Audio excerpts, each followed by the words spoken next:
Wargaming on the Earworm Network.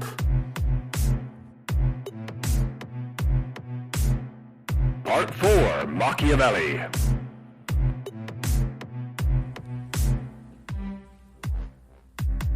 Welcome to the Art of Wargaming on the Earworm Network. I am Yaga Malark. And I am Thumbs. And we are coming to you with Part 4 of Machiavelli tonight. Before we start with that, I have a rather exciting announcement. We are coming to you on a brand new set of microphones on some booms with some pop filters. It's exciting. We're starting to look professionalish. So this would be the part where I would normally start talking about Wolfpack Opener. They were very busy, however, and while I've gotten some very good information back from some attendees, I'm still waiting on a questionnaire from the event coordinators so that I can give you some really good information on it. So hopefully next week you'll be hearing about Wolfpack Opener. Pretty sure that the event coordinators are just worn out and trying to get all of the post-event things accomplished. We look forward to talking to you about that next week. Well, the nice thing about the Belagarth meta is that it is generally slow enough that we will still be talking about an event a couple weeks later. It's not like the world has entirely changed if we're a week or two away.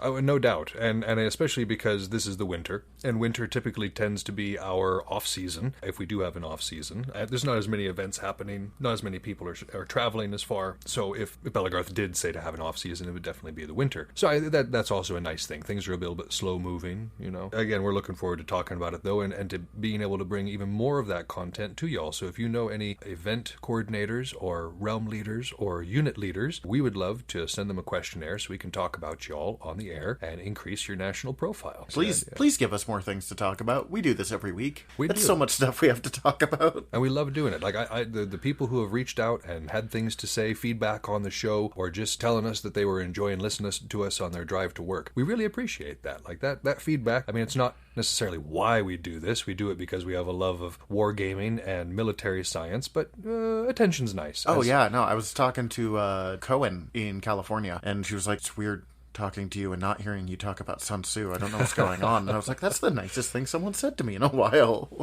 Oh, for sure. We just had an old-time mentor of both of ours, Orion, told me tonight that he had basically binge-watched or listened to all of our episodes and was very much looking forward to the next one. So that was also wonderful to hear. Also, not to toot our own horns too much, but maybe to name drop just a little bit. I was talking with Mark over at Lorehammer. Any of you guys who are in the Warhammer 40k community will probably know of Lorehammer, which is like the premier lore podcast for Warhammer. I mean, they do everything. They've done an episode on everything in a broad sense. They're going through the lore in a very specific sense, and they can present this information to you in a way that is concise and humorous. I mean, these guys are hilarious. They're funny in the way that only Canadians can be. And I've loved listening to their stuff. I felt like I was fairly knowledgeable in some things, and I learned some things because they go through the whole trove of Warhammer lore. They bring a good presentation. And so I was talking with Mark over there. I was just trying to get some feedback, or not some feedback, but some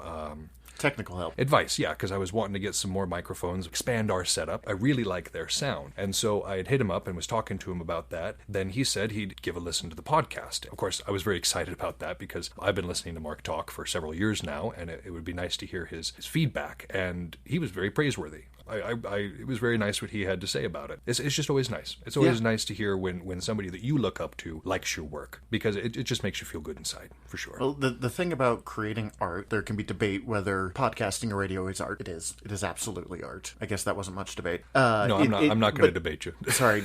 Ongoing argument with my dad who did radio, who was like, no, radio is not art. I'm like, oh, come on, man. And this is Craig. Yeah, Missoula people. My dad did Craig and Al on the mornings for years. This guy's got 46 years of radio experience. The thing about creating art is that you want other people to see your art. Sure. Or hear your art, or whatever. And get something out of it, for sure. It's nice to have it seen, and it's also nice to know that it's brought something to somebody else's life, whether it's your painting or your poem or your podcast that has brought some measure of joy to somebody in this otherwise bleak existence. Yeah, that feels good. Yeah. So to circle back to where we started from here, please let us know what you're thinking. It really does mean so much much to us. And on the opposite thing, like I said early on in the podcast, the feedback from Rama and him helping me to clarify some of these historical ideas so that they were coming across better, that's helped with our delivery. I would say that it's helped with the overall show. So we also really appreciate constructive criticism. If there's something we could be doing better, please let us know. We're trying to put this out there so that y'all can enjoy it. So I think that's what's to be said about that. Mm-hmm. I have a new game, and I am stoked about it. And this relates to the podcast, I swear, because I've been trying to pick up a bunch of new strategy games recently so that I can be really honing what we're talking about in a bunch of different mediums. So I looked at Planetfall. On the surface, it looked a lot like Civilization. You're in charge of your cities, you control the different economies and the productions, whether or not you're warlike or not, you build your armies, and then you lead them against other nations. The difference here is, instead of just the two armies kind of smacking against each other and a simulation making the battle for you, you can do manual combat in this game, and it actually makes every battle a lot like a 40k match, where you have your army that you've brought, that you've put together, that you've modded to be the way that you want it to be, and you're going against another army, sometimes of similar size, or if you've done the math right, you've got the numbers on your side, and it's just a lot of fun. I've been killing a lot of hours with that the last week or so. I would highly recommend that to anybody who's looking for a good game that combines both tactical and strategic levels. It has both elements in there. That can be really hard to find too. Like it's really hard to find. You usually have one or the other. Yeah, because like you and I played a lot of Civilization, and I love Civilization. It's such a good game series. But you have the upper level stuff. There is no on-field combat. Yeah, it's all strategic. It's just all strategic. But on the other side, you've got games like Space Marine Tactics or anything like that, or any of your like tactics games, which are usually turn-based, which this one is as well, but that kind of simulate that field combat simulation. So to have them both in the same place is really convenient. But yeah, so that's a really fun one. And also on that same topic of wargaming, last week when we were talking about starting with the artillery forward, I promised you all that I was going to do that in my next game, and I held true to form. I'm glad you remembered this, because I was listening on Monday when the episode came out and was just like, I wonder how that did go. It went really well. Juniper was my opponent. She brought her Necrons, which are always fun, and I had my Death Guard. Anybody who knows much about the Necrons or the Death Guard are very hard to kill. The Necrons are very hard to get to stay dead. So between the two of us, it was a long game. I mean, the first round, neither of us killed anything. I think we each lost maybe a unit or a few hit points from a model, but largely we had a distance slap fight, and then the rest of it was absolutely brutal. But I did start with my artillery forward, and it had mixed results. Obviously, it was a lot more in the open, which is to say it was more easily reached by her tomb blades and wraiths that were coming in very quickly. So there was that as a downfall. I mean, they were Plague Burst crawlers, so they can take a hit. That's not the concern. Yeah, they're for still them. A tank. And they're a Death Guard tank, and so they're a tank that can eat wounds. Even if you hit them, that doesn't necessarily mean that they're going to take that wound, because, Nurgle. That was whatever. With a different type of tank or a different type of artillery, it might not have worked as well. But because I was using Death Guard, my tanks were still very much alive at the end of the game, and with a good placement of my Terminators, I managed to repulse her assault. That being said, I ended up having to take a side position. I wasn't able to take a central command of the board because of just terrain placement. And Machiavelli goes over that. He says, any best plan is going to have to move around the terrain. And right there, smack dab in the center of my front, was a big piece of terrain. And so I had to go to the left, and I picked a nice little spot, and I think with some refinement, the tactic could definitely have some merit. So if you guys want to try it at home, give me your feedback. Yeah, I think we're ready to talk about Machiavelli, though. What about you? When we were talking about constructive criticisms at the beginning of it, we have some constructive criticisms about this chapter. We do. For one thing, Machiavelli was very disorganized this entire time. Usually when I'm going through and taking my notes, I can just basically paraphrase what he's saying in an outline format, and they will be relatively well organized on the page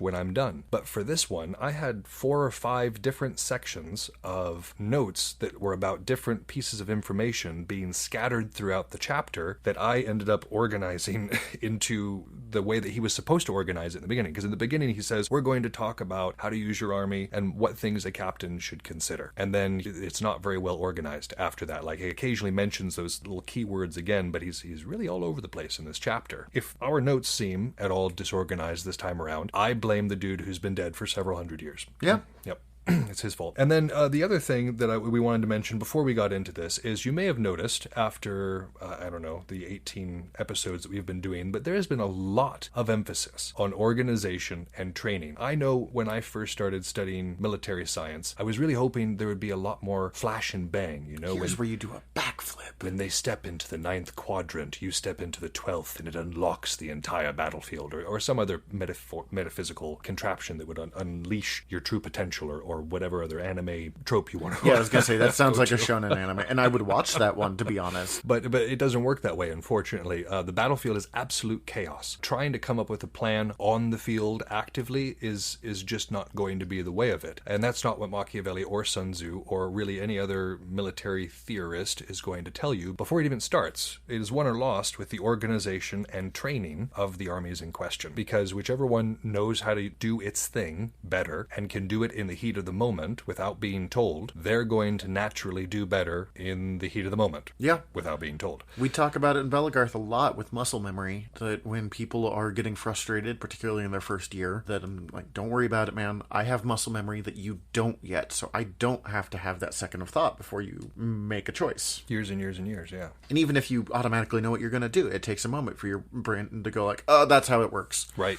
No, exactly. Whereas if you train often, like I said, I want to reference that documentary on the Congo that I was watching, and I'd mentioned in an episode forever ago, this fellow who was talking about why he is constantly working out when he's not on the battlefield is train hard, fight easy. Yeah. If you are training way harder than anything you're going to see on the field is going to be a cakewalk to you. And even if you're not training that hard, even if you don't have the time or the energy or the body capacity to train yourself into an A-list fighter, there's still something you can be doing every single day that can lead to your betterment as a fighter every single day, whether it's Pell work or shadow boxing or forms or sparring with somebody if you have a roommate that is up for that. There's a lot of different things you can be doing every day to just get it ingrained into your body, into your nerves, into your muscles, wherever that stuff is stored, so that it just becomes second nature. Because that's the important thing in any sort of wargaming, is that you already know what you're going to do ahead of time. Whatever scenario arises, you've already prepared for it. Yeah, I mean, as we've talked about, I'm not much for the Pell and stuff like that, and I have paid for that. There's no getting around it. I would be better if I practiced daily. But part of the reason I was able to get to where I was is just there was a point in my life where I was able to go to practice 3 days a week, and I was able to just spar people constantly. And the more I sparred, the nice thing about wargaming is even a loss is still training, because you get up afterwards, which, you know, no one will in the battles we're talking about today. No, and I mean, on the battlefield, absolutely not. But even back in the times that we discuss, anybody who's listening, who's been in the military, and I don't care if it's Air Force or Navy, definitely Marines and definitely Army, you are practicing what you're supposed to do every single day. You're constantly drilling. I mean, you've got PT in the morning, and then throughout the day, you're practicing whatever your job is, and then you have field training exercises that you go on at least once a month when you're active duty, and then once a season if you're reserve. But you're constantly practicing your skills, because that's the only way that you can keep them sharp. To think that you're going to become a master very quickly just going to practice once a week, it's not going to happen. Well, who does that? There's nobody who goes to school once a week and emerges a master. There's nothing in the world that you can do that. So again, your skill cap is wherever you set it. Your ceiling is wherever you put it. And that is going to be judged and gauged based on your level of training and the organization you come to this with. Like Thumbs was just saying, one of the benefits of what we do is that you can get up and learn from your mistakes. That really only works if you're actively trying to learn from your mistakes. If you're looking at every fight critically and really trying to understand what you're doing well and what you're not. And not beating yourself up about it. I'm not sitting there, I'm not saying you get to the end of the fight and you'd start whipping yourself talking about all the things you did wrong. You should absolutely acknowledge what you did wrong and what you did right. Well, and a lot of times you won't feel like you're making advancement. Like, it is really easy to get frustrated because you're losing 15, 20, 25 times. But then at times it'll click. I thought of this story that you used to tell me from when you were in the military, of they gave you a padded gun, what to do if someone comes close to you training. The pugils. Yep, the That's pugils it. training. And you were just like, I've trained my whole life for this I moment. was so excited. I was so excited. Like, just about everybody else in the unit looked like they had no idea what because they've never used those muscles in those ways before. Like, unless you've trained with a weapon, you don't know how to use a weapon. Watching kung fu movies or night movies does not actually teach you how to use a sword, go figure. And so most of the people coming to Pugil's training had absolutely no idea what to do with a weapon in their hands. I had used a padded weapon for at least 6 years at that point. So yeah, I was excited. I was very excited about that. And this advice is true of literally anything you're doing. I used to tell people with art, they just get really frustrated. They're like, oh, I can't draw. I'm like, well, neither could I. But, you do 100 drawings and one of them is any good. And then you do another 100 drawing and only one is any good. But when you look back at that first one that was really good, suddenly a lot of the stuff that you've been doing that's bad is better than that good one that you did because you've just made the mistakes and learned the fixes. And your skill level just keeps getting higher, I'm sure it's true with 40K as well. Oh, it is. I mean, and the learning curve with 40K is super steep because you're not just trying to learn a new skill, you're trying to do it while doing math on the fly. And since most people don't do math on purpose often, the learning curve can be quite steep while you're still trying to learn those patterns, everything that's going on. Of course, the same thing with Bell. I mean, if you haven't been an athlete at some point in your life, if you haven't inured your body to hardship and to toil, after about 15 minutes,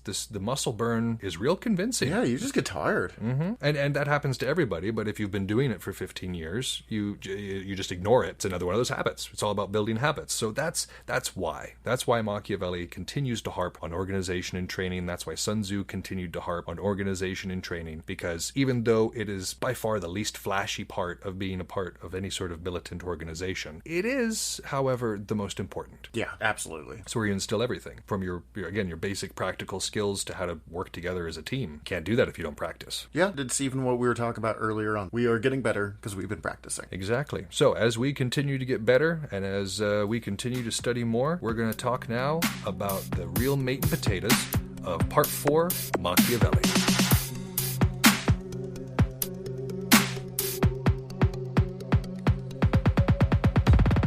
So the way I saw it, this meat and potatoes of this section can be divided into the two main ideas that he started the chapter with. Mainly, how do you use your army once you're in the field, and what considerations should a captain have in their mind at all time? Now, these sections were largely cherry-picked from different sections within the same chapter because, like I said, he was kind of all over the place, but I did find some very good patterns to what he was talking about that might be very applicable to what we do. So, in the first section, we're going to talk about using your army once you're on the field, and this is assuming that you have been well trained, well prepared, well organized, everybody's well equipped, has had a good night's sleep, your army's come fit and fighting to the field. So how do you use it? The first thing he cautions against is these dangers of overextension, because it can be very tempting to have your army hit your opponent in waves. Whether it's tempting on the field because your front rank gets too far ahead, or whether it's tempting to think that it might be useful to have a shock troop go first. The issue is, if the army becomes overextended, your mathematical chances of winning begin to diminish, because all of your soldiers play off the strength of every other soldier in your team. Any field that you've been on in a fighting game, every single fighter on that field is playing off of the strengths of every other fighter on the field. And so anytime you get too much distance between yourself and your teammates, your response time just gets bad. The response time gets bad, and those mathematical contributions that you're giving to one another, those pressure exertions of just your sheer presence, begin to diminish. And that's what Machiavelli is cautioning against here, is again, this hitting your opponent in waves. And I see this all the time in 40K too, especially with people who have units that are quicker than others, especially in melee armies. They'll start getting separated, and then the fastest will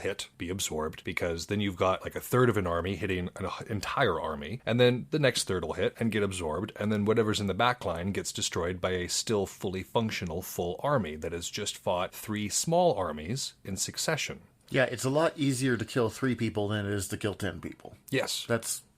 Yes, and so if you've got, 10 people on the opposing team and you're killing them 3 at a time... 3 and a third, I guess, but that wouldn't really work for this. 3.333 repeating. That .3333 person is already gone. Anyways, I'm sorry. We didn't count you .33. But yeah, so these dangers, you want to be able to exert pressure on the other fighters' spheres of influence. Again, your presence near a friend keeps them from being rushed. And so if everybody's got presence near each other, it just keeps everybody from being rushed. Obviously, flankers aside, they serve an entirely separate purpose. Especially as me, who is mostly a spear user at this point. Yeah. that losing that another person there can be so damaging. When you've got a good shieldman in front of you, yay. If the shieldman gets excited and runs off after something because it's faster than I am, which most people are, I am suddenly super vulnerable. And not just spearmen, but any polearms user that doesn't have a shield, they're automatically depending on those shieldmen to keep them safe. Remember that Machiavelli recommends these mixed tactics because then the shield, the sword and borders can keep the spears safe, and the spears can extend the reach of the sword and borders. It's a mutually beneficial arrangement that stops being so mutually beneficial if one party or the other decides to leave the arrangement.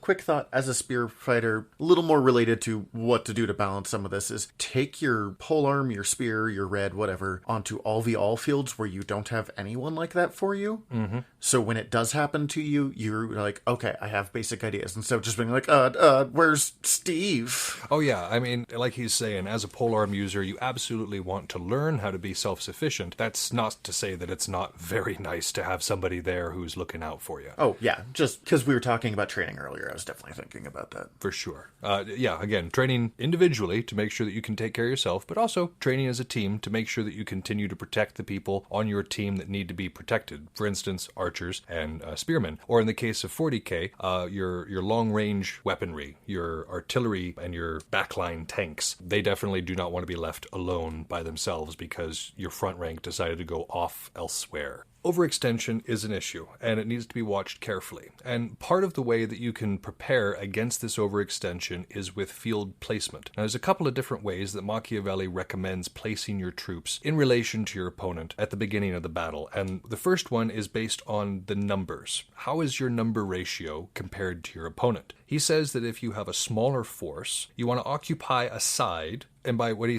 means by side is that on one of your sides, you want to make sure that you have something that is downright impassable. A swamp, a massive marsh, a lake, a cliff, a big wall, a void into nothingness, just something, which is what we usually have in Belagarth. Just something there that cannot be traversed, where you don't have to worry about any maneuver, because then that cuts down on the ability for you to be double enveloped. Yeah, you only have like 2 or 3 places you have to look after instead of 4 places. So numerically, that works out far better for you. And so again, when we're talking about what we're doing in wargaming, it's very convenient, because when we're doing anything that involves physical wargaming, we have a defined field edge, which means that you can just pick a side, and it doesn't have to be a mountain or a swamp. It can just be the edge of the field, and immediately, boom, you've got a protected flank. Flank around this, you filthy casual. Yeah, they can't, can they? Unless they try to wall walk. You guys allowed me to do that for the first couple years in the gym, and then when nobody else was doing it, like, suddenly it became illegal. But I get it, because, game breaking. Also, it'd be really easy to hurt yourself, but... I mean, I did, constantly, especially after my body started giving out on me. I think that was one of the first moments that I realized it, is because what we're talking about is in the gym where we practice, there is a basketball court that is drawn onto the floor, and then you have the actual walls of the gym. And between the line of the basketball court and the brick wall of the gym, there's about, 4 or 5 or 3 or 4 feet of walking space. Like, just enough that like one person can stand there or walk. Like, it's not far. So it's not a huge amount of space, but it is. There's a little walkway there, and we normally denotate the edge of the field, which is to say the place that you can't go off, otherwise you're dead, as the basketball court line, so that the people walking along the edge there have a place to be, safe and not get run over by angry militant nerds. It's gonna happen. However, my workaround was that I've done some parkour, and so one of my favorite things to do was to sprint at the edge of the world, like my life depended on it, and then leap once I got to the edge, do a wall plant off of the wall, and then land back on the edge of the world. So my feet never technically were outside, like on the ground. And we probably were like, well, that's awesome looking. Sure, go ahead. I got awesome points for it, was the thing. And then a few years into it, suddenly it was like, nobody else is doing this, and it is kind of unsafe. You're going to end up hurting yourself. So I definitely saw people just blast themselves into the wall at least once. Oh yeah. If you haven't trained for this, you probably shouldn't do it. That's just a given. Training is important, people. Yeah, that's just lesson of the day here. That kind of brings up one of the risks of doing, or not risks, but thing to be aware of when doing this is know that terrain has some limits on you too. Absolutely. It's a place that you can't move either. Yeah. So what Thumbs was talking about earlier was we were talking about because he was interpreting it as cornering up, like going into the corner, which is to say you have two of your sides that have an edge to them. It sounds great in theory. But again, you have no room to maneuver. So unless your army is really good at last stands, because that's all you're going to be doing is last stands, then that's not a great place to be. And it's just a numbers game. If, even if you're getting 4 kills for every death, if there's 20 people coming at you and you have no way out, then you're still dead. And they get to pick when and where they engage you is the other thing. Maneuver is very important because if you're in a bad position, it allows you to get into a more advantageous position. But if you're cornered in and they've got you hemmed in, then you have absolutely nowhere to go. You can still be double enveloped, even if you have your back to just one edge, but it's a little bit harder. They have to work so much harder for it. They do have to work so much harder. So it's a good point to say that the edge of the world is as much a hindrance as it is a guide in this particular situation. It's the same thing for 40K, though. We set up on a 4x6 table, and we've got a very defined edge of the world there. In this same idea, if you've got smaller numbers, to avoid this double envelopment, just squeeze to one side or the other, but make sure to leave yourself in the room in the back. In 40K, make sure that it's no more than 9 inches, because deep striking is a thing in our game. Unless your enemy didn't bring any deep strikers, in which case, don't worry about it. Yeah, but then you're fine. if there's even a possibility of deep strikers, make sure you have that at least you're at least 9 inches away from the edge, just to cut down on them being able to deep strike back there. But in Belagarth, there's really no reason to worry about that unless you're worried about overextending, and in which case there's some other considerations you should be having, like the reserves that we've talked about in previous chapters. I've been thinking about that ever since we did that chapter of how much I would love to actually see reserves happen in the Belagarth field. It's very hard for us to practice in Stygia, unfortunately, because we only get 10 to 15 people on a side at any given time. So the idea of keeping anybody back and reducing your numbers in the front seems very counterintuitive. That being said, I'd be willing to try it too. Yeah, I definitely have like been 3 doing people this in 40K, because again, the same issue of the deep strikers, I always keep somebody behind me just to make sure that my tanks have another little bit of a cushion there, that if anybody comes in, they're not right up on me. 9-inch safety zone. 9-inch safety zone, which in Belagarth I would say translates to about a 20-foot safety zone? Yeah. ... Question mark. That seems fair. Yeah, about 20-foot safety zone. If you can, visualize that in the heat of the moment. Oh heck, I have to pay attention to you space. Exactly. So trying not to be as disorganized as Machiavelli was in this chapter. Whoops. I'm not pointing fingers at all at both of us. No. In any way. In the famously visual medium that is podcasting, you're totally not pointing at us. You can see what I'm doing right. So let's say you don't have the smaller side. Let's say you have the larger side. Should you still occupy the side of the field? No, says Machiavelli, and I tend to agree with him, because if you've got the larger side, you want to make sure that you're occupying a large, expansive space that you can exercise field control over. Because even if you don't necessarily have the best army on the field control itself is an advantage and an equalizer in a lot of ways. And if you do have a equally contested army, that field control is going to offer you more opportunities for attack. Whereas, again, if you have a large army and you're just holed up, it's like, why do you have a large army? Just play Space Marines. Yeah. Or I don't know what the Belagarth equivalent would be. Dark Angels. we're not very big. But you can see the kind of point here. This gives you the best angles, the best ways to maneuver and to take advantage of whatever the field might offer. In 40K, it's even more important because in a lot of scenarios, they're objective driven. So the more objectives you can occupy, the more points you're going to be getting. Field control is absolutely important. And if you have the means by which to acquire it, absolutely go for it. Pretty self-explanatory. Yeah, I'm sorry. I don't have much to add here. Oh, you said that very well. All right. It's been well said then. So when we're talking about maneuvering and we're going all over the place, we also have to remember in most physical fighting, whether it's SCA or Amtgard or Dagorhir or Belagarth, in most cases we have picked the flattest piece of ground with the least amount of obstacles because we don't want to be run into a tree or twist our ankles in a gopher hole. Enough of a... Oh, I've done that. That is the worst. Now, that being said, there are absolutely event sites that incorporate large fields for capture the flag and even forest fighting, especially out in the east where they have these gorgeous forests for it. Oh, yeah, you got to go east sometime, It's super in the plans. It's just money. Oh, sure. There's a wide grass sea between us and them, so I definitely get it. But when you get the opportunity, you who are in the East, come west and feel the power that is Western. And we that are in the West, we must go east as well and feel the power that is in the Eastern. Not to get all gospel on you here, but you will notice that your skill goes up when you start traveling, because the more you learn from the most people. I'm getting ahead of myself. Thanks, Machiavelli. Eastern events, they often have varied terrain to some of their fields. And the nice thing about this is that it gives you more opportunities to maneuver. When you are maneuvering, you don't want to give away your position too early. It can be very tempting to occupy somewhere high, like a ridgeline or a hill, because it gives you the best vantage point. However, it also lets everybody else know exactly where you are and lets them be able to move against you. Let's say that they have artillery or archery or some other long-range capabilities. You're a target up there. They're controlling the fight when you're up there. You have more defense. They're controlling the fight. That is a risky move. And this isn't in the heat of the battle, but this is just maneuvering through the fields. When you're not actively engaged in fighting, the high ground doesn't necessarily offer you many advantages. If it's not fortified, again, if you have massive embankments up and you've got walls and that sort of thing, the high ground takes on a completely different meaning. Oh, yeah, then it's amazing. But if it's just you and your bodies on a tall ridgeline, then yeah.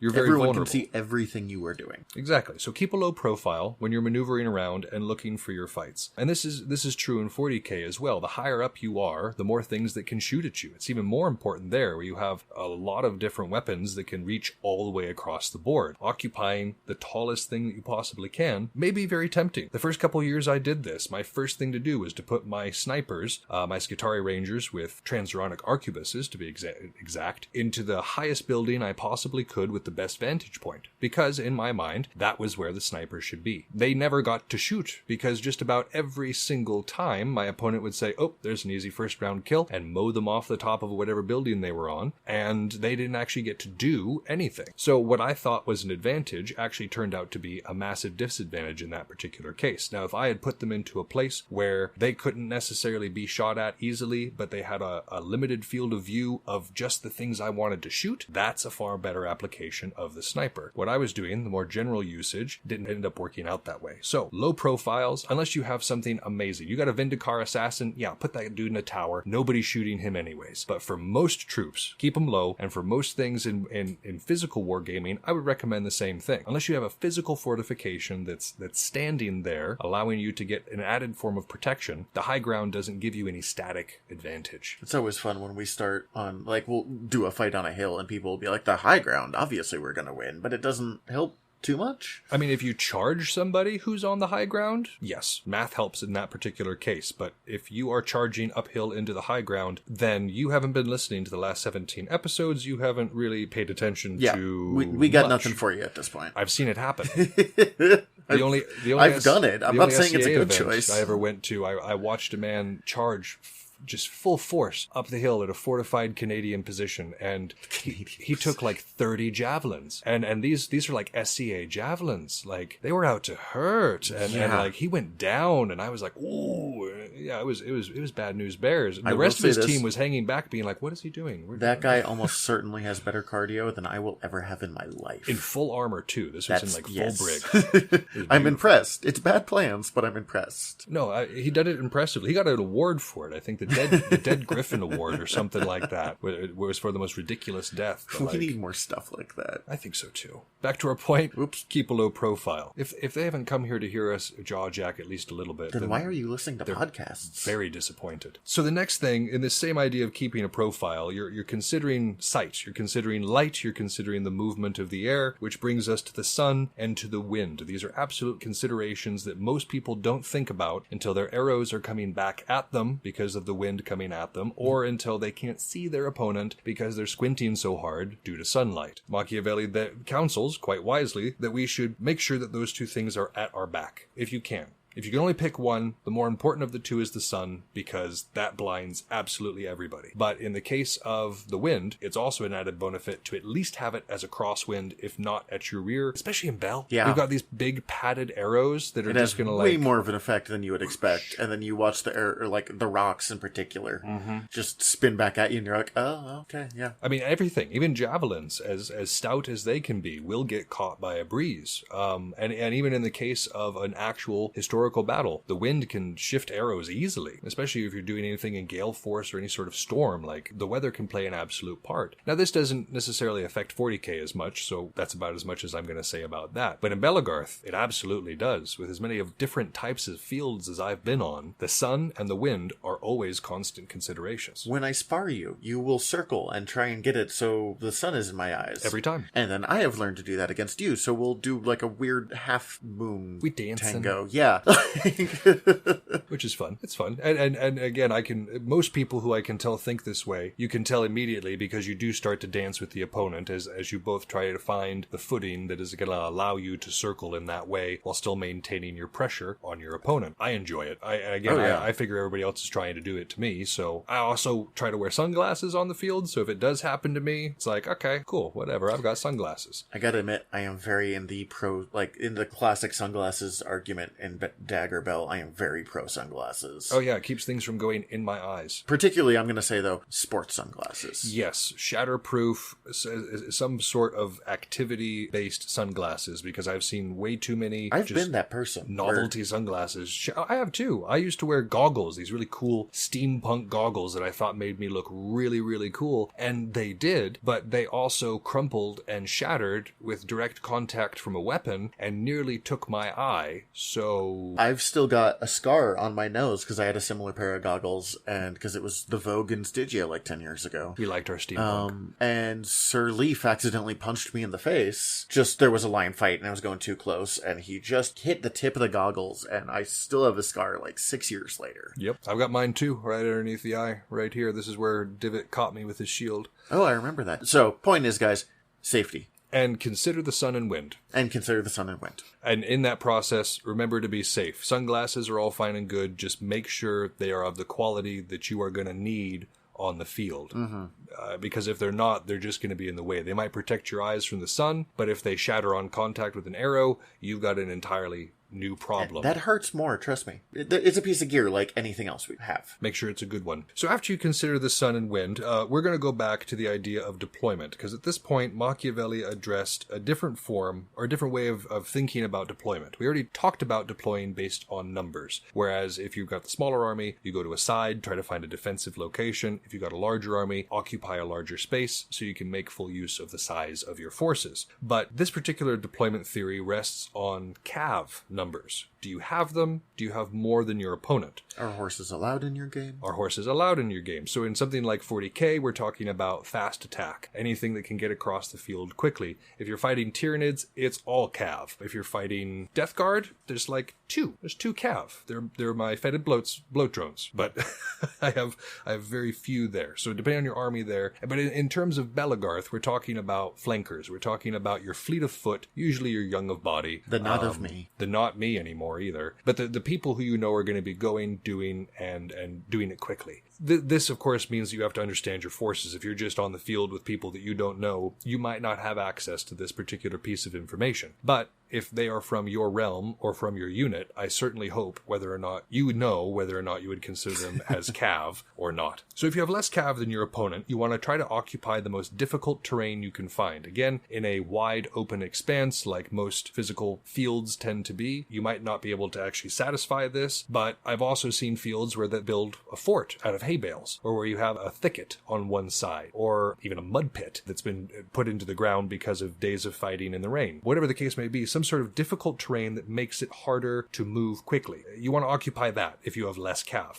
which makes sense. You're not going to be relying on mobility nearly as much. Whereas on the other side, if you have more cav, you want to stay away from that stuff. Yeah, you want that big open terrain at that point. You want the flat field. Because mobility is absolutely a consideration. It is absolutely an advantage. And if you got it, you want to use it. Kind of like the big army thing. If you've got a big mobile army, you need to use those perks to your benefit. Yeah. Because that's what you got. If you don't have a big mobile army, don't act like you do. That real confident energy only takes you so far. Yes. Yeah, you should always believe that you can win, but that belief should be based on reality, not on some delusion. Delusions get met with defeat in most cases. So a realistic understanding of what you have and what to do with it is what all of this is about. That's what all of military science is. So in the same idea of being able to assess your own forces as to, what constitute as what, you should know, based on previous podcasts, how to assess strength and weakness. And again, we're not saying that weak units are bad and that strong units are good. This isn't a value assessment. It's just what you can expect from them combat performance-wise in the heat of the moment.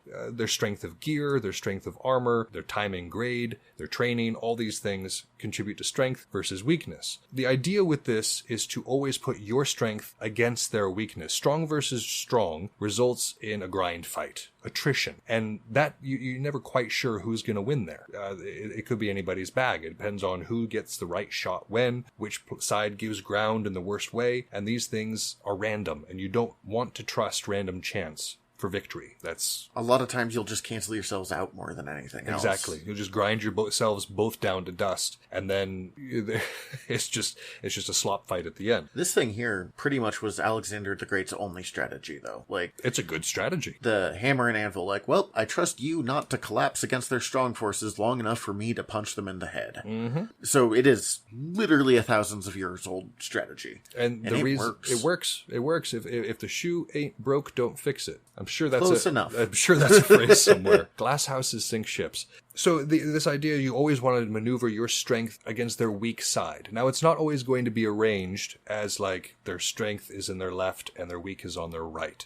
It could be that their strength is in their middle and their weakness is on their sides, or vice versa, they've got their strength on their sides and they're weak in the middle. Whatever the case may be, they're going to have a weak spot, and that is where the bulk of your strength should be directed. And I know this is very counterintuitive in something like Bell, where I know I tend to line up opposite the side of somebody who I know is good. Because 1, I want a good fight, and 2, I want to try to be a speed bump at the very least for somebody. That's actually counter to what military science teaches us. We should be lining, if I consider myself a strong fighter, which I'm not sure if I do, but if I were to consider myself a strong fighter, I would want to make sure I'm lining up against weak fighters. I will say in Belagarth, though, because we're all trying to have a good time, be careful about how you go about this. Sure. Because if you're not careful, if you're always just I'm going to beat up the largest amount of people quickest, you start being kind of mean to the new kids without intending to. Yes. And noob hunting, and I'm not saying that while you are in practice trying to get better, because your realm practice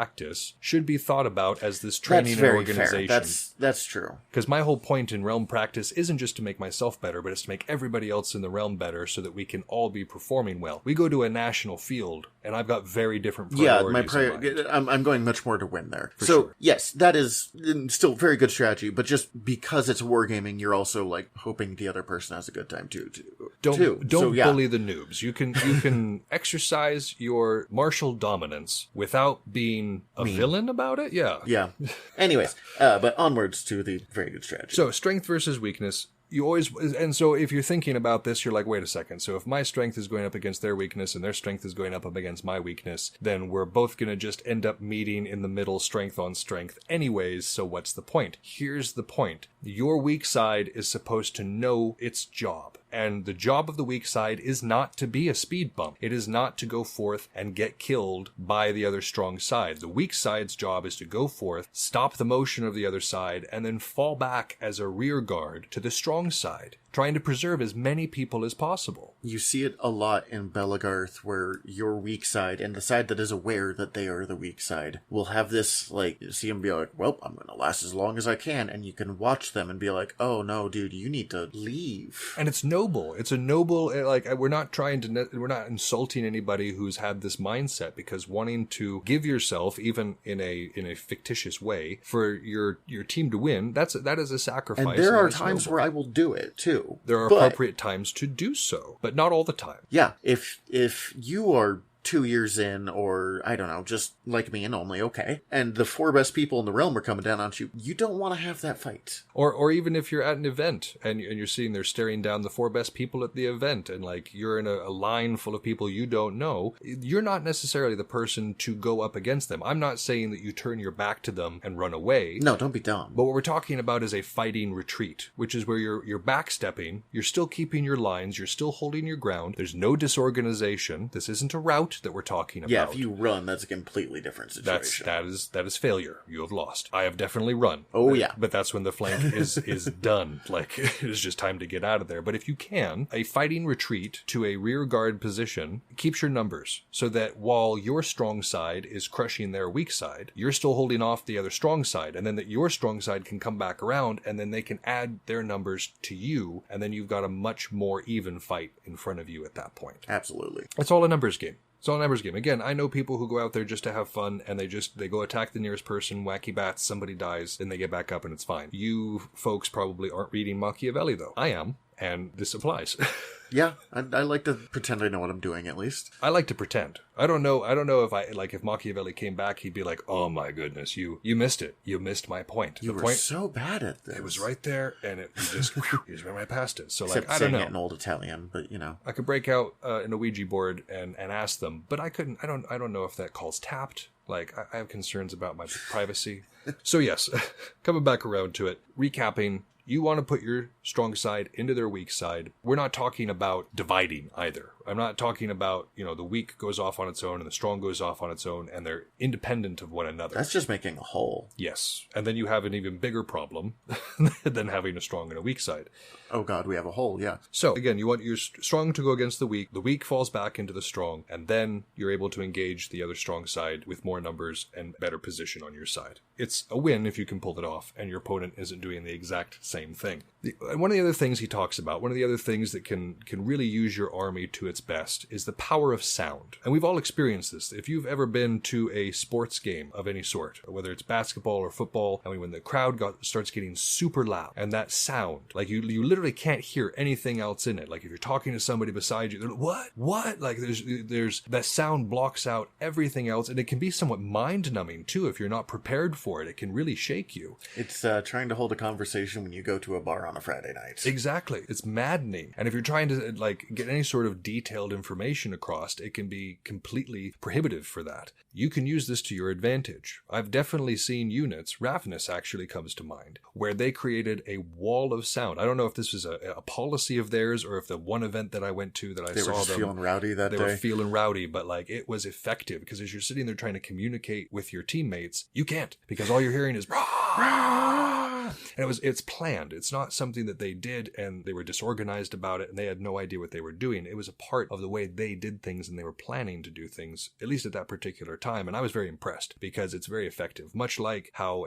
a stadium full of screaming fans disrupts audibles on the field, so too does a whole team of screaming people disrupt any other communication that's going on nearby. You have to be real loud to punch through that. And so it's effective. And Machiavelli recommends it, and I definitely have used it and seen it in good effect on the field of battle, and also at sports games. One of the loudest was when I went to a Nuggets game, and because it was in an enclosed stadium, God, it got so loud in there. It was very motivating. I don't know how the guys on the field got anything done, because as a fan, I'm sitting there I imagine there's got to be kind of an adrenaline boost of all of these people cheering for you at the same time, though. There's that too. I'm sure it feels good. I'm just imagining now, though, someone next to you at a Warhammer game just being like, ah!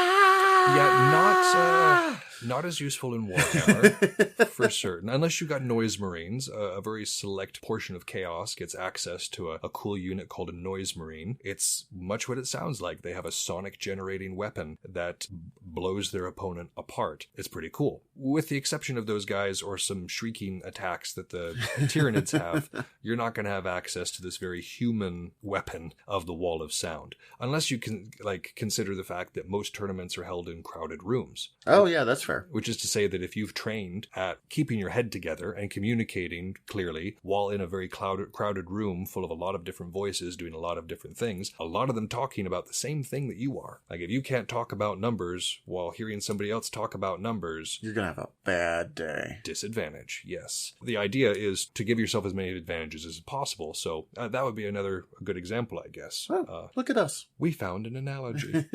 Didn't catch that one on the first or second or third go around. Y'all were here, present for the epiphany. You're welcome. Next up, we're going to the last part of using your army before we transition to the next part, which is the provisions against flankers. We've talked a lot about how to deploy your own cav or your own flankers, but what do you do against them? How do you keep them from being effective against you? This was another thing that we had to really look for in this chapter, because Machiavelli starts and he says, I will tell you 3 things to prepare against chariots, is what he was talking about. I'm taking the analogy and running with it for flankers. Oh yeah, because he was all about the scythe chariots. The scythe chariots, exactly. Oh, they're so cool. He's like, let me tell you 3 ways to prepare against these. And he tells you the first one very clearly. Then he goes off on a tangent, and I'm not sure if he ever came back to the idea. He never addressed the idea again. He kind of went over it, so I pulled 2 more points out of there. If I missed it, I'm sorry. I read through it like 3 times this time around trying to find it. But the man must have been drinking his vino during this publication. After changing out of his peasant's clothes. Yes, his peasant's clothes. I'm sorry, I just love that quote from him. Anyways. He's ridiculous. It's one of the reasons we adore him.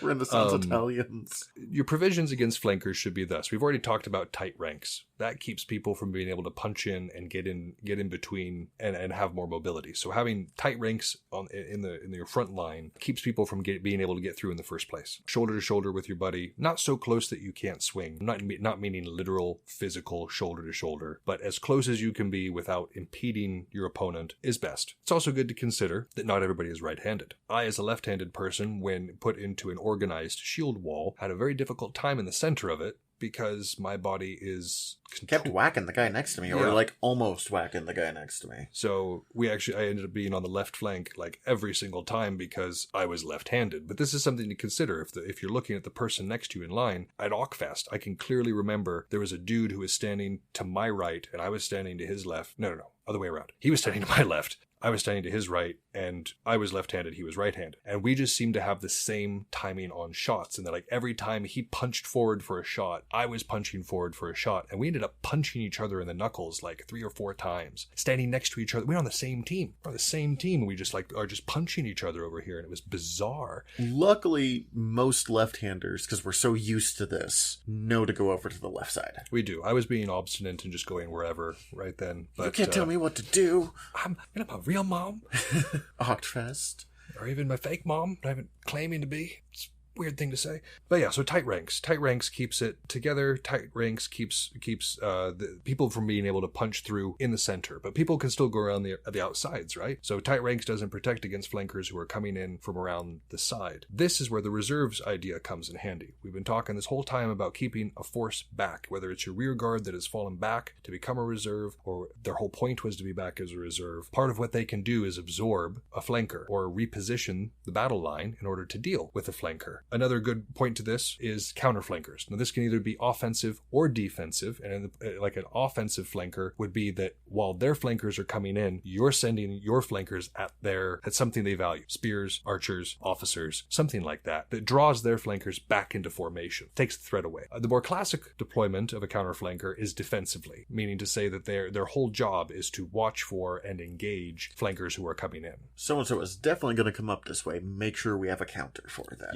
Yep, that's a counter flanker. That's somebody whose job it is to do that. Remember, reserves can go wherever. If the front line starts to get weak, the reserves can go up to reinforce. If a flank gets vulnerable, the reserves can slide over and reinforce that. But the whole purpose of a counter flanker is to do their namesake. Anything else on using your army? I mean, that's pretty straightforward. It is. So before we get to the battle that we've chosen for today, which I'm really excited about because this is a period of time that Thumbs knows a lot about, and so we'll get to that in a second. We'll talk about these considerations that a captain should always have when going into battle. Always have an advantage. Now, that advantage can take many different forms. It can be that you have a location advantage, which is to say that you were able to get a fortress or a fortification of some sort, the positioning that you want, the location has been played to your advantage. The sun, like we talked about earlier. Yep. Literally any of the stuff we talked about before. Yep. You can have an advantage in organization. This is often found where we've talked about the dangers of composite armies before, where you have multiple people who are in charge and there's no real clear chain of command. This is less organized than an army that has a very clear leader, has a very clear chain of command, and has a very clear vision. Organization can absolutely be a deciding factor. Next, you can also have quality or quantity. If you've got better troops or more troops, these are also advantages. And then the final one, and this is especially true in Bell, is tech can be a huge advantage. If you're using very basic gear that weighs a lot, isn't aerodynamic in any way, isn't well weighted in any way, in such a way that it's balanced, then you're going to be at a massive disadvantage to somebody who's got lighter gear that is better balanced, is just constructed differently. Oh yeah, the tech boost is absolutely a thing. If you hand me a 2-pound sword that passes, I'm not going to do nearly as well as I will with, the one I've handmade for myself with all of the settings exactly how I like it. The Uthbert blade.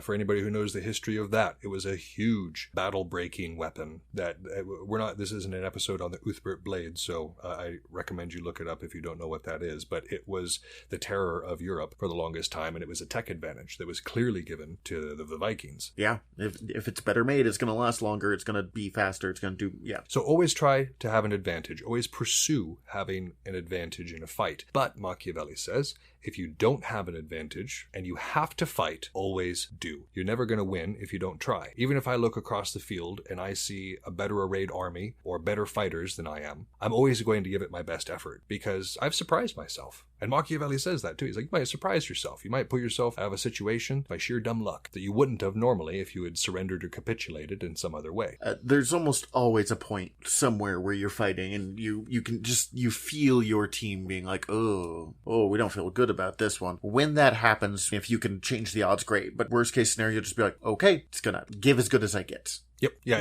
You can win that way. Like, you can keep that positive attitude. And that actually comes in a little bit later when we're talking about oratory and the importance that has for a captain. In the same idea of always having the advantage, a dramatic charge, even though it feels like an advantage, never is. Always avoid dramatic charges. That's the next thing that Machiavelli says. Always stand ready to return them, which is to say to receive them. So if your opponent charges you, don't try to move out of the way unless they are way bigger than you are. But an army that is charging in such a way becomes disorganized and begins hitting you in waves, like we talked about. That means that you can absorb them in ways if you're ready to do so. If you're not ready to do so, then then the charge will probably work. But a prepared army can almost always receive a sloppy charge. Yeah. If you start running, you're both going to be running and they'll be running in a way that they can hit you. Otherwise, especially at big events, we'll see it a lot with people be like, I'm just gonna burst through that shield wall, everyone follow me, and then no one follows them because no one knew to follow them or whatever. Because the din of battle, you could just hear somebody going, yeah, what we're talking about with the sound thing, and you're like, wait, what? And then suddenly there's a big opening on your side. So be real careful. It's not just yourself you're putting in danger when you're charging. It's the people next to you. Because suddenly they don't have your defense. Yep. Don't create a hole where there doesn't need to be one. It's all about the numbers game. So, avoid dramatic charges, but always stand ready to receive them because you can really put the hurt on your opponent if you're prepared for that situation. But a captain should always surround themselves with good counsel. This is the next point that Machiavelli makes. No matter how smart you are, no matter how well you know your topic, no matter how well you know battle or war gaming or whatever the case may be, you're not going to see everything. You're not going to catch everything. You're not going to have all of the best ideas or perspectives. You're just not. So the best captains surround themselves with good counsel, people who know just as much, if not more, than they do about whatever topics that concern them, and talk to them frequently. You want a varied counsel.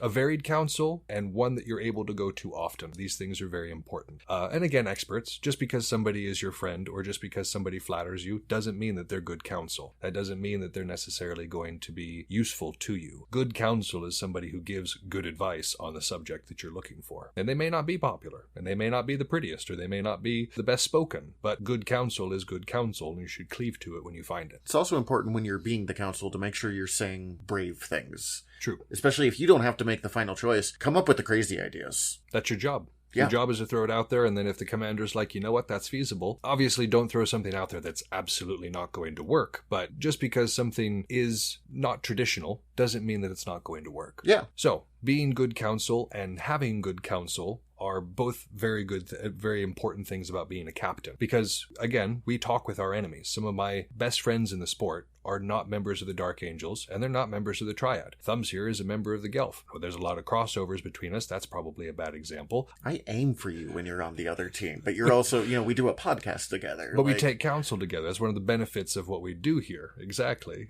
is that we can be, quote-unquote, enemies on the field and still be friends and learn from one another. Well, so you and I have had spars, too, before, where one of us will be like, wait, how did you just do that thing you just did? And, stop and explain it. So, it's the joy of wargaming. You can be counseled and then you can go to war. And then everybody can improve together. So yeah, good counsel is extremely good. And what Thumbs was saying earlier, we're going to come back around to that right now. You need to believe that you can win. That comes from two things. Of course, you need to have the ability to win. And then there's also just the power of belief has its own power. The confidence projects onto the field, not just into yourself and into your own fighting, but into your teammates as well. If you go into the fight going, oh, I'm going to die, you will. You probably will absolutely die. You probably will, unless Noob Food decides to work out in your favor. But you can't plan for that. You really shouldn't.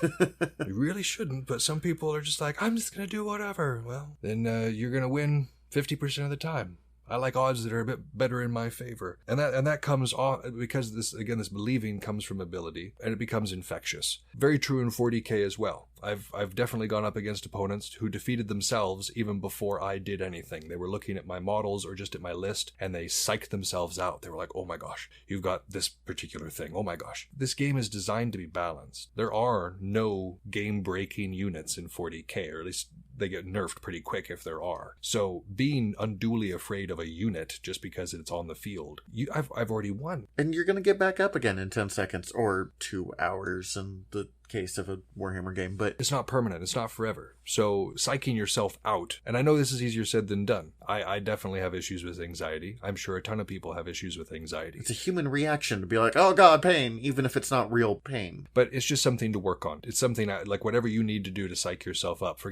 me, it's music. I like to put on something motivating before I go and do something. It gets my blood up, and then suddenly I believe in myself because it's a technique that I've been using since middle school to motivate myself. It works very well for me, not just because music is good and motivating, but also because I've told myself that this works so many times that it does. Whatever it takes to make sure that you got that motivation, that you believe, because as captain, especially because this section is for the captains, this is for your unit and your realm leaders, the people calling the shots on the field. If you don't believe your army can win, it can't. Absolutely. It's important. This is something that just kind of came on. If suddenly you just started believing that you can't win, it's time to step down, because that disbelief is infectious. So believe that you can win. And to help this spread to others, like we said, this belief is not just useful to you as an individual fighter or to you as an individual commander, but it can spread. It can spread like wildfire to everybody who is in the army. And it can spread like wildfire to your playstyle in 40K, this matter of belief. So how do you get that to transfer as effectively? Oratory. Like we brought up earlier, oratory is the best way in order to project in inner positivity onto a larger group of people. Again, likely not going to be using this too terribly much in the same way in Warhammer 40K.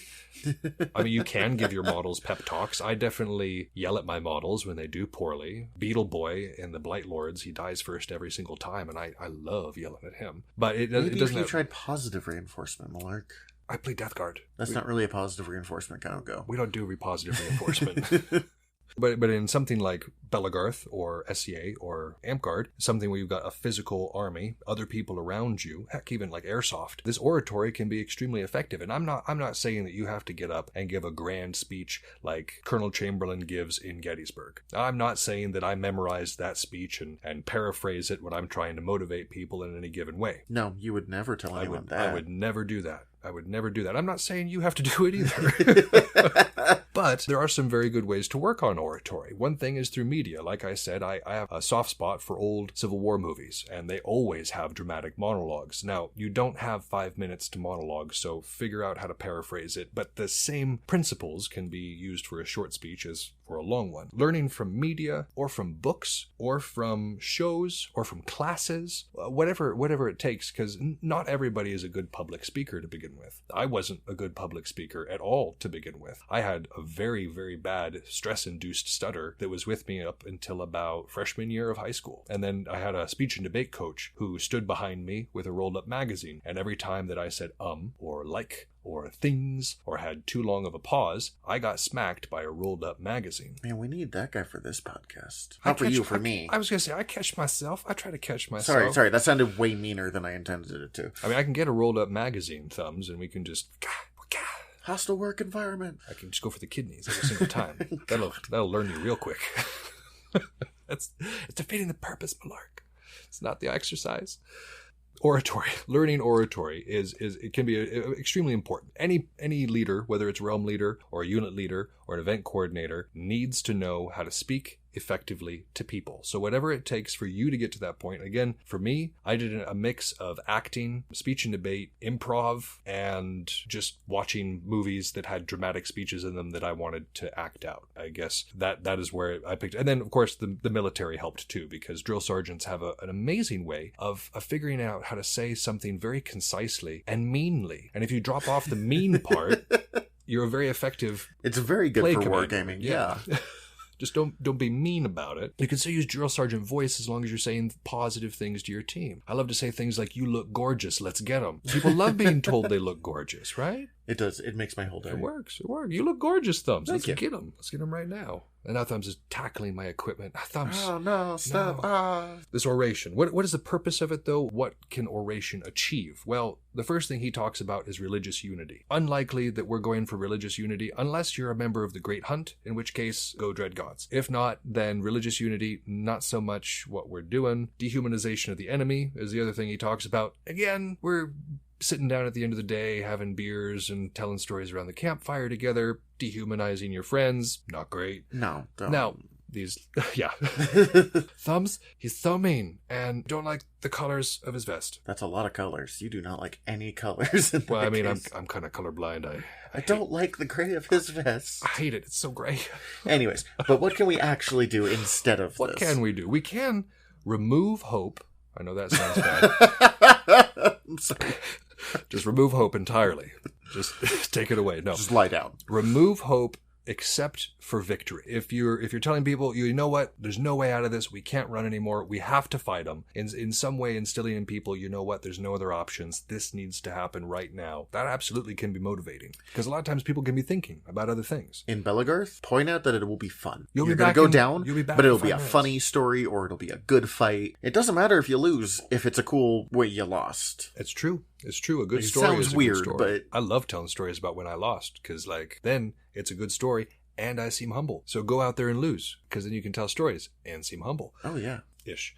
And then the last thing is to instill courage. This is the opposite of removing hope. But to instill courage, again, to bring people up, to talk to them. The battle we talked about last week, we had talked about after that first defeat, when Caesar spoke to his troops, that he said, well, you can earn the honor of being called my army again. Oh, if we go man, forth it for worked victory. so well. Dude, that oratory, though, am I right? That was Caesar's entire thing. Or he just good looks and luck.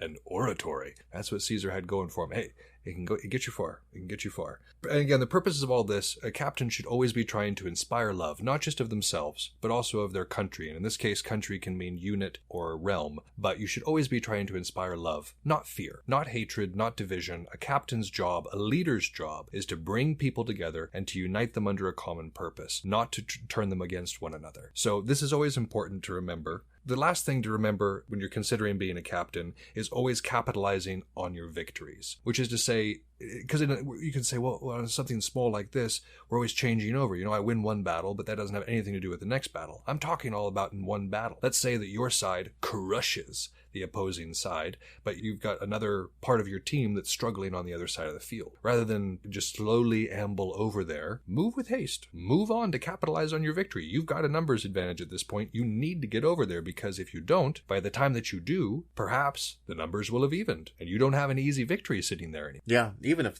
just they've had time to get ready for you, can completely counter that advantage. Exactly. So this quick movement, this celerity in getting across there and capitalizing on your victory is extremely important.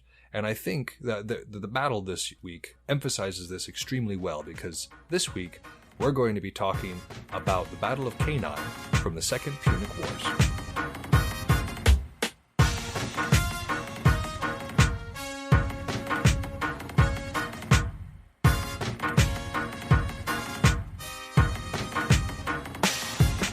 So our battle today is going to be Canine from the Second Punic War. But this is one of Thumb's absolute favorite periods of history, so I'm going to turn it over largely to him, and I'm going to be the chatty voice. Sounds good. So I really, really love ancient history. Like, if you can go more than 2,000 years back, I automatically want to know about it. I don't know what it is that, like, thousands is more interesting to me than hundreds. The thing is, the Romans are not necessarily the most exciting people of this. This is the Romans versus the Carthaginians, sorry, yep. In the Second Punic War. But the nice thing about the Romans is we know so much about them. Very good records. You know, a lot of, like, Greek battles, it's Herodotus told us this, and we believe about a third of what he said, and we have no way of backing it up. We have the letters of Romans that they sent to other Romans being like, did you see this thing I did? Because here's what I was thinking about. Insulting other Romans. Oh, man, that guy was an idiot. So it's an interesting point of period just because it's the first time we have such a complete world of it. Very good records. It's also a very complicated point of the world. So we're going to be talking about the Battle of Cannae here, but we're going to jump back a little bit to explain how they got here in the Second Punic Wars. Because there's 3 Punic Wars in total, and they're all super interconnected. Yeah, they're as interconnected as World War I is to World War II. You wouldn't have had World War II without World War I, and conceivably World War III. But we're not getting into that We'll tonight. get to that. Anyways, the Punic Wars were first started between Carthage and Rome when they were battling over the island of Sicily. Mm-hmm. Which is near both of them and close enough that it was strategic for everyone, and it was a very wealthy island, so everyone wanted it. Central to the Mediterranean, very good for the shipping lanes, highly defensible, great island. When we think of Rome, we think of like the not immortal, but like invincible empire. And this is just when they were just about to get to this point. Rome had become a major Italian power, but it wasn't so it was a major regional power, not like on an international scale. Carthage was much the same way in Africa. And as these two rising stars on the international stage, it was kind of inevitable they were going to fight. Rome had a great army. Carthage had a great navy. The Romans had no navy originally. And the story is at least that they got a navy by finding a broken Carthaginian ship and making literally 1,000 of them. Reverse engineering. And this is what Rome was, one of the things Rome was so good at. They're like, we can't do a thing? Don't tell us we can't do a thing. And it worked so well that they were the dominant naval force for the next 600 years after this battle. And they just copied them. But the first Punic Wars goes back and forth. No one has a like definitive winner, but Rome wins. Kind of in similar to World War I, kind of that exhausted, we're going to stop. Mm-hmm. Also similar to World War I, the losing side got really beat up on. A lot of tariffs, a lot of economic sanctions placed against them, a lot of money that they had to pay to Rome to pay for so-called damages. And Rome took over a couple of cities during this time. Mm-hmm. Like, Rome bullied them in a way that Carthage really didn't necessarily deserve to be bullied here. Like, they didn't lose that badly.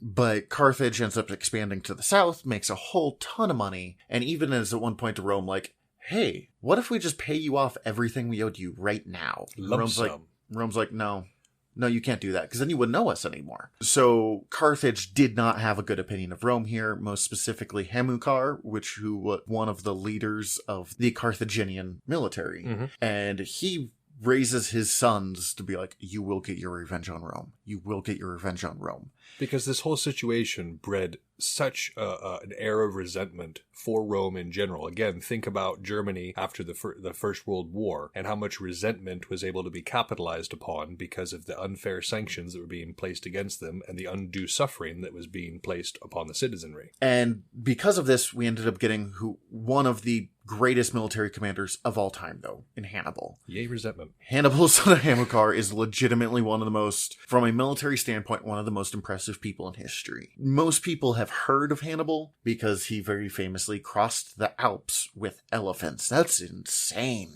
Has a very recognizable name. That is ridiculous now. It was literally thought to be impossible back then, and he almost didn't make it. I mean, the Alps are the Alps. They're a wall of earth that is like thick. Rome was feeling super confident about all this because they're like, well, they can't cross the Alps, so they'll have to sail here, and we control the ocean now, so whatever, Carthage. And so Hannibal's like, well, I'm gonna cross them Alps, and loses like half his troops. Just loses so many people, cold, falling off cliffs. Just, because there would be this entire 50,000 man army going single file across this horrific mountain range while trying not to step in elephant stuff. So he loses like half his troops. He gets to Italy with 25,000 troops. Not He's lost many. so many people. Mm-hmm. Rome can put out 10 times that number when they're prepared, but they weren't prepared. So this really lazy army, not lazy, but inexperienced army, rolls up, thinks they're going to win. Hannibal just wrecks them. And not just wrecks them to such a colossal scale that the numbers are still staggering to this day. The losses during this battle were, because we're talking about... No, this is before Canaan. I am getting ahead of myself. No, but I mean, even so, the losses are horrific. Yeah. When we were talking about Battle of Hastings, that was a 10,000 versus a 7,000 man army. Mm-hmm. Hannibal's tiny army is bigger than this. Yep.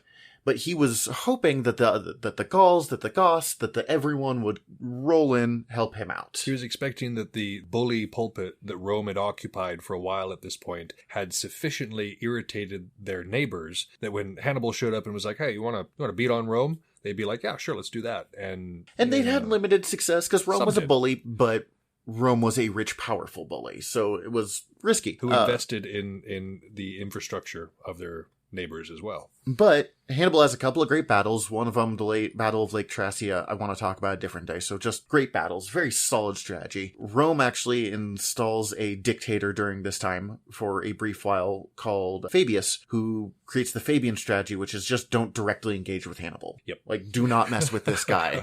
We got to train our armies up first. Just trust me. But he finally gets his armies trained up. They elect 2 new proconsuls. And you know the names of these two because I can never remember them. Oh, the first one was Gaius Terentius Vero, and the second one was Lucius Aurelius Paulus. And these two, Vero and Paulus, decide that it's time for the big fight. We've got the army trained. We're going to go. Remember, the Roman proconsul, so the Roman heads of state, also are the heads of the military. They're the generals. And Rome had a trouble with this their entire existence. Because like we've been talking about, an army that has a unified control, which is to say one person in charge, tends to do better than an army that has a diversified control. So naturally, this policy of having 2 leaders would become problematic on the field. Well, and then you combine it with the Roman ego pride thing of like, I need to be the person to gain this recognition. It became very difficult. What they would do is they would have one day, one guy would run it. The next day, the other guy would run the army. Yep. And it would just back and forth, and they're arguing. We should mention here, one of these proconsuls is going to come out looking extremely bad.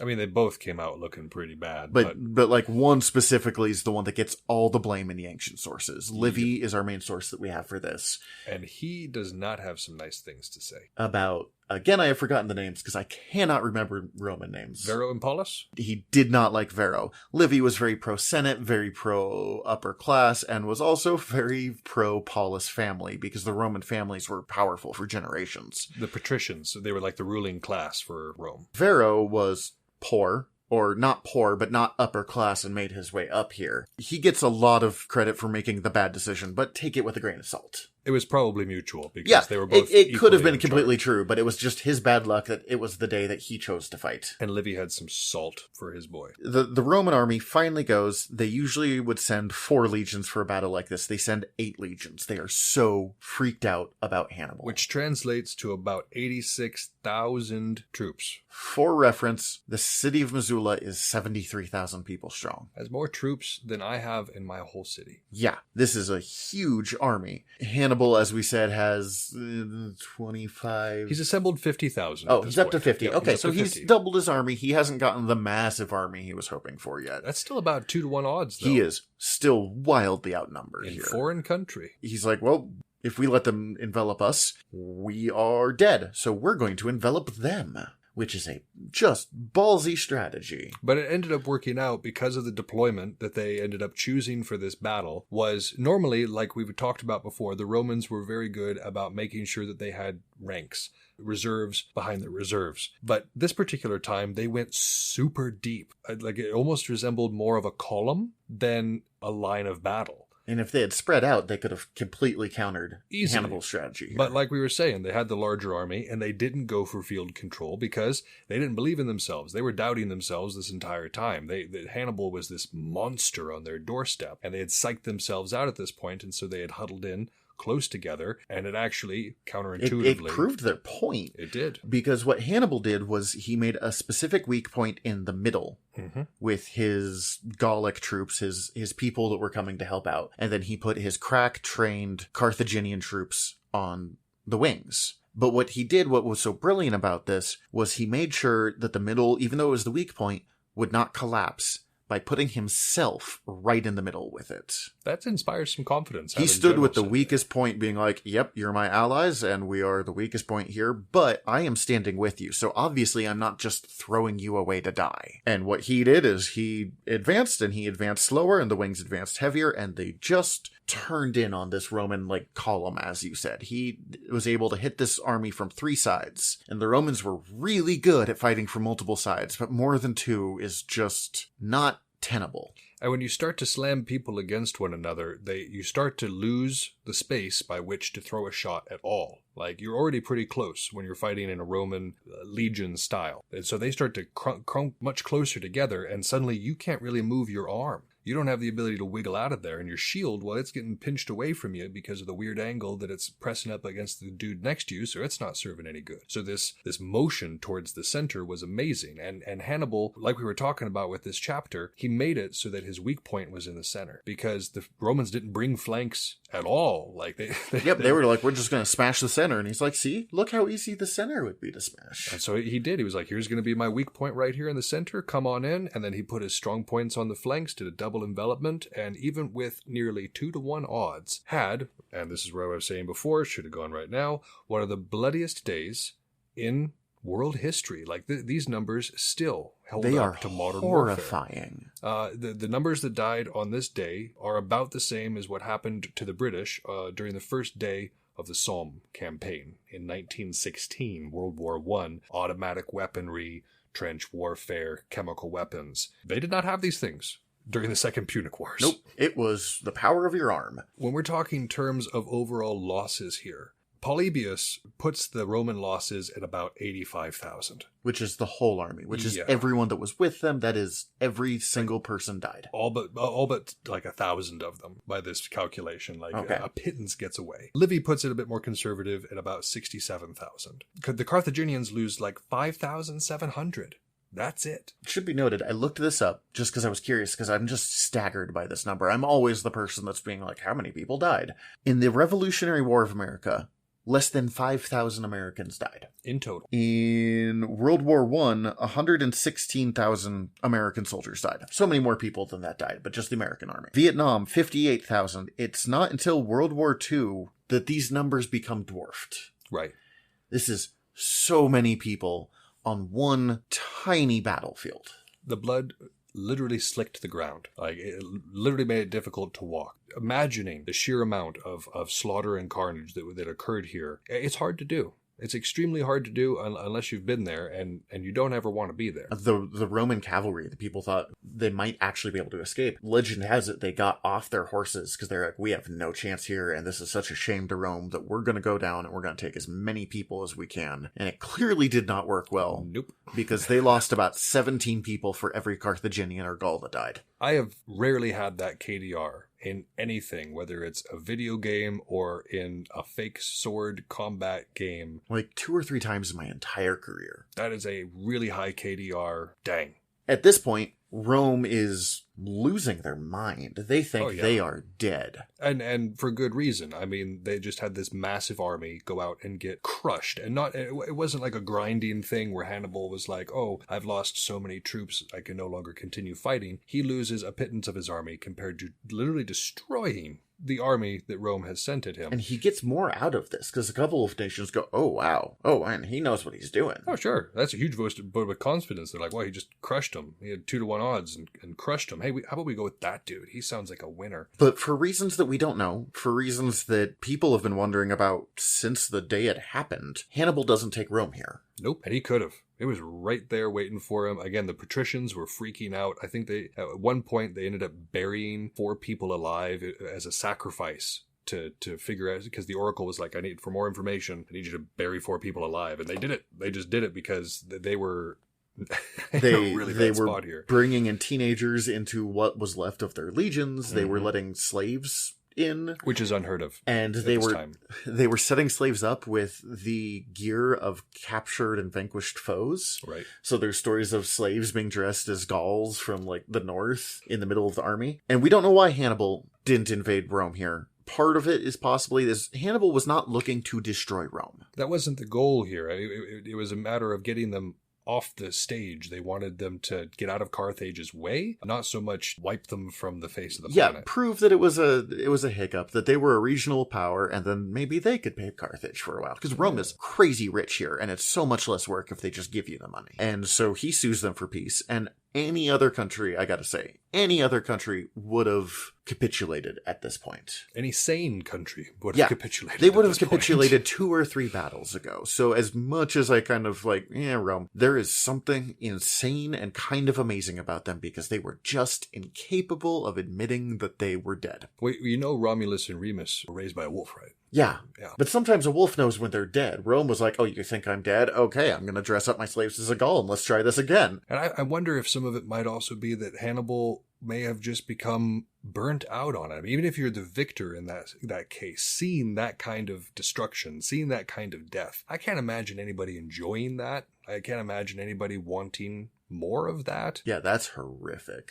And I imagine he was like, you know what, I did it. I bloodied their nose in a big way. There's no reason to press on and do more of this. Unfortunately, Rome didn't capitulate, or fortunately, I mean, depending on how you look at it. And it took them 11 more years to beat Hannibal. He never outnumbered them.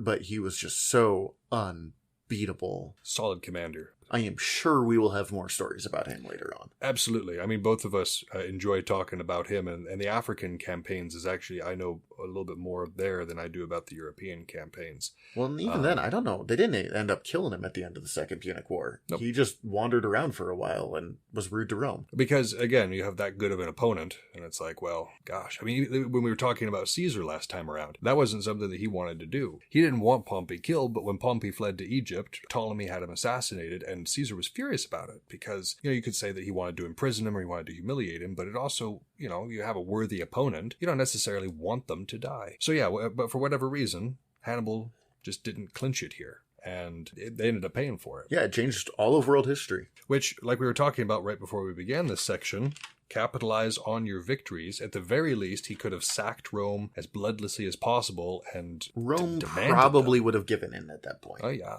I mean, yeah, you've got a sword to somebody's throat. The tune changes a little bit. Who knows? It's the Battle of Cannae. Cannae. Which again, I've been reading as Cannae, like Canape. And I'm not sure if we went over this at the beginning, but it was the 2nd of August, 216 BCE, and this is around Apulia in southeastern Italy. Is kind of the area that we're talking about. Well, I think that's all that we've got for tonight. Thank you guys so much for tuning in and listening in to part 4 of Machiavelli. We're going to be back next week, hopefully discussing some more battle reports or event stuff or unit stuff if anybody wants us to talk about that on here. But otherwise, we're going to be talking about part 5 of Machiavelli. You can always catch us at our Instagram. I'm trying a new style there. I'm going to be trying to post more factoids and information about the previous episode throughout the week to engage with you guys a little bit more. So you can find that Instagram. Art of Wargaming Podcast at Instagram. Yep. Email, you can find us at artofwargaming@gmail.com. Facebook. And Facebook is The Art of Wargaming. Just check us out. You'll see. And then as always, please repost, like, and subscribe to what you're hearing. It helps us be able to do more. We have our own website now for Art of Wargaming, too. Oh, we have a website. We have all of the social media, but you can also find us at taowargaming.com. taowargaming.com. Yeah. I love it. I love it. We just got that set up, so it's still, we're adding it. Last I knew, that was still in the works, so I am stoked to hear that I've seen it. It looks nice. Ooh. You will find our other Earworm podcasts, General Nerdery and Fried Squirms. Mm-hmm. You can find all of us at earworm.com, which is EARVVYRM. If you enjoyed this, you'll probably enjoy at least one of those. And like we said before, always be sure to repost, like, and subscribe. It is so helpful. Very much so. Until we catch you next time, this has been Yaga Malark. And I'm Thumbs. Signing off.